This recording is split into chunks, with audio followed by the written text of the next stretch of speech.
from the Oaksterdam University. And the whole point of that, it's an actual trade college. It's a technical college that is certified. The whole point is to kind of bring a more professional attitude towards it, because it is legal in parts of California to buy, sell. Legal under state law. Yeah, exactly. Okay. So that's actually one of the questions I wanted to ask him. You know, what kind of interference do they see from federal law? Well, I think we'd be remiss, though, if we left the impression that Richard's done this all by himself. Because I think we have to acknowledge that his mother, Ann Lee, here in Houston, has been one of the stalwarts of Drug Policy Forum of Texas for a long time. In Texas here, she has been a huge proponent. They have family ties to many legislators, so they're an excellent, excellent resource to have. But even in California, it would be remiss to say that Richard Lee is doing this all on his own. Granted, he is one of the top people doing this, but even Proposition 215 in 98 or 99 had, you know, the co-writers were Dennis Perrone, and 96, I guess, was Dennis Perrone and, you know, Jeff Jones, people who are actually teaching at the school now. So they've pretty much got like this superhero task force of drug policy reform on their profile. Well, I think that some of the organizational activity going on in Michigan trying to implement their new medical marijuana law has connections to Oaksterdam and that group as well. Right. Yeah, he's actually trying to start branches, and one of them is in Michigan. Let me point out to you that at least until we make it busy with Richard tying up the phone line, our number is on the screen, and you can call in with your comments or questions. I've been excited about one little thing. You've probably heard me propound my theories about what legal marijuana should cost, and that I've more or less settled in my own mind that $1 an ounce is a good price. We had a news story come out of Czechoslovakia where marijuana is legal, and the price on the streets in Czechoslovakia right now is about 85 cents an ounce. Wow. So that pretty well fits right in with my model, and maybe it's a sign of things to come. We can see that $200 to $400 an ounce go down the tubes and carry the black marketeers with it. True. I wonder what kind of grade, though, the type of marijuana that's selling for 85 cents an ounce, that can't be the hydroponic or high-quality grade. It's probably what's called a medium grade, which is about the $200 an ounce kind. Or a step above dirt weed, I would think. That's something you can just grow outside. Yeah. Well, you can grow good quality weed outside. Yeah. But it depends on your technique, which is obviously... well, I think the thing to remember there, too, is that a legal marijuana market probably would come near looking like a legal wine market.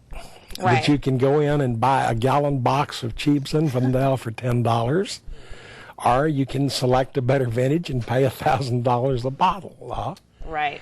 I suspect we're going to see that kind of market develop for legal marijuana as well. Exactly. So that's essentially what they've kind of got going on in Amsterdam, or in Oaksterdam, I guess. Something that kind of I saw in the news that I guess everyone should be really excited about. Well, actually, two things. First of all, this week, I believe, the UN released a report that essentially something needs to be done about the world's drug policy. The models that we have now and the laws that we have now are not working. So that was a big, huge thing. Almost all media outlets carried it. The second thing is, I'm surprised that no one's mentioned it by now, or I haven't seen a lot in the media about it, is Mexico decriminalizing. And Vicente Fox, the former president of Mexico, he was previously a huge proponent of it and then kind of vetoed it at the last minute the last time.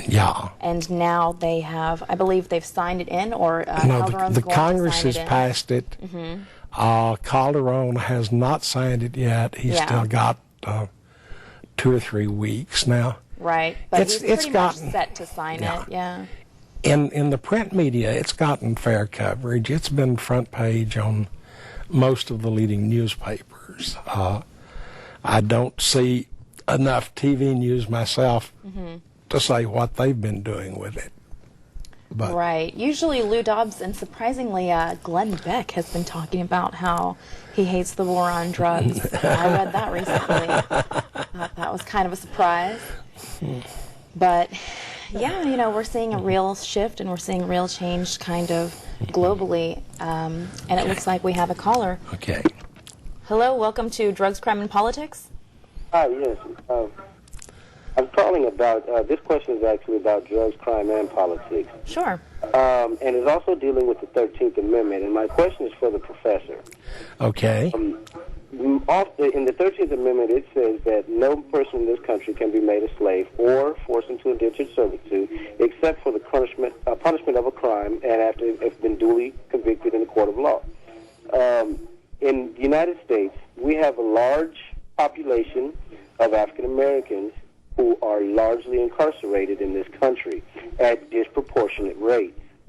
I'm asking the professor, do you think that there should be a revisiting of the 13th Amendment, or do you think that that law as it stands should remain as it is when this country is so adamant of ending slavery in other countries, yet we legalize it and make human beings, U.S.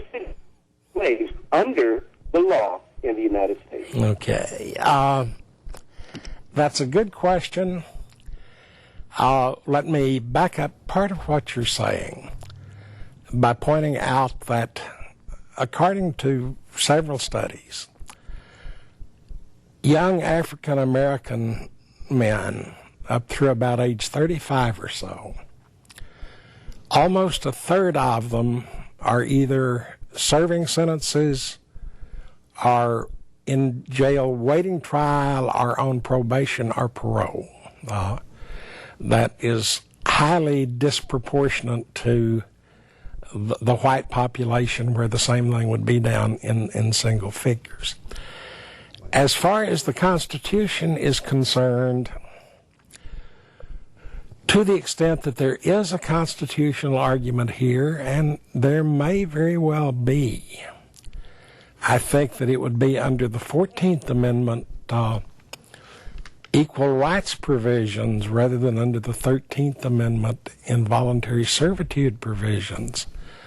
And if you'll notice, particularly in discussing the disparity between powder cocaine and crack cocaine sentencing, a race-biased equal protection argument has been brought to the fore several times, stressed by several people, and frankly, it looks like Congress is going to do something about that issue this session, probably. But you know, constitutional law has a lot of history to it.